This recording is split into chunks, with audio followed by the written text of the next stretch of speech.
Silence. Your negative thoughts. What do you say to yourself when you talk to yourself? If you're like many, you might find yourself in a negative loop, a cycle of thoughts that are more harmful than helpful. In the morning, you think, I've got too much to do, and at night, I didn't get enough done. Or maybe you say things to yourself like, I'll always struggle with money, or I can't trust anyone. This negativity can become a habit, slowly shaping your life without you realizing it. Scripture gives us a profound reminder in Proverbs 4:23. Be careful how you think. Your life is shaped by your thoughts. Psychologists call this the law of cognition. Your thoughts impact your beliefs, which shape your emotions and actions. No one is more influential in your life than you are because no one talks to you more than you do. If your self-talk is negative, you may end up steering your life toward things you don't truly want.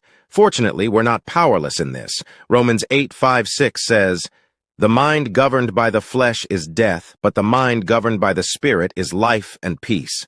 When we focus on negativity, it can become a habit, creating negative pathways in our brains. Neuroscience reveals that negative events make a stronger impression on us than positive ones. This is why, after a day filled with encouragement, a single negative comment can still be what we remember most. So how do we break this cycle? First, identify where negativity seeps in most. It might be relational cynicism, distrust in people, negative filtering, seeing only what's wrong, absolute thinking, seeing things in black and white, or blaming, feeling like a victim. When you know the root, you can start to change.